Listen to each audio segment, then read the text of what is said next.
Hello. आज की class में हम ये सीखेंगे कि क्वाड्रेटिक इक्वेशंस को सॉल्व कैसे करते हैं और किसी क्वाड्रेटिक इक्वेशन के रूट्स कैसे निकालते हैं। अब मुझे ये पता है कि अगर x इक्वल टू a किसी पॉलिनोमियल px का रूट है तो उस a वैल्यू पे p of a must be equal to 0। Now let's take an example. मेरे पास एक पॉलिनोमियल है x square minus 3x plus 2। अब मैं इस पॉलिनोमियल की वैल्यू चार वैल्यूज ऑफ x पे निकालूंगी, दैट इज 0, 1, 2 एंड 3। अब आप इस वीडियो को पॉज करिए और इन चारों वैल्यूज पे इस पॉलिनोमियल की वैल्यू निकालिए एंड देन चेक कि क्या इनमें से कोई भी x की वैल्यू इस पॉलिनोमियल का रूट है या नहीं है।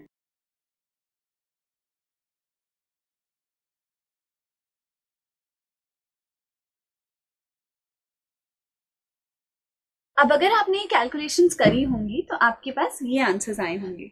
p of 0 is equal to 2, p of 1 is equal to 0, p of 2 is equal to 0 and p of 3 is equal to 2। अब आप यहाँ पर देखिए x की वैल्यू 1 और 2 पर इस पॉलिनोमियल की वैल्यू 0 हो जा रही है। That means x is equal to 1 and x is equal to 2 are the roots of this polynomial px।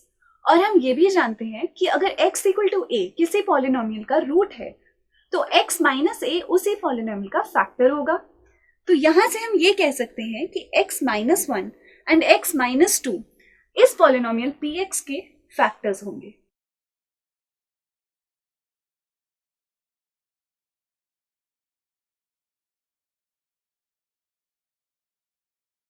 तो अब हमें ये पता चल चुका है कि x माइनस 1 और x माइनस 2 इस पॉलिनोमियल के दो फैक्टर्स हैं। हमें ये भी पता है कि किसी पॉलिनोमियल की अगर डिग्री n होती है तो उसके n ही रूट्स हो सकते हैं। दैट मीन्स ये हमारा क्वाड्रेटिक पॉलिनोमियल है, इसकी डिग्री 2 है तो इसके दो ही रूट्स हो सकते हैं। और अगर इसके दो ही रूट्स हैं तो इसके ये दो ही फैक्टर्स हो सकते हैं which are x minus 1 and x minus 2। अब अगर मैं इन दोनों को मल्टीप्लाई करूंगी तो मेरे पास वापस से वही पॉलिनोमियल आ जाना चाहिए। Now let's see whether that is happening और नॉट।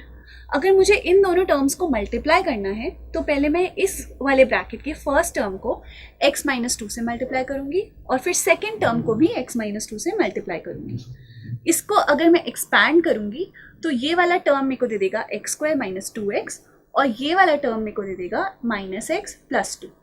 इन सब को ऐड और सब्ट्रैक्ट करके अल्टीमेटली मेरे पास वापस से हमारा ओरिजिनल पॉलिनोमियल आ जाएगा which is x square minus 3x plus 2।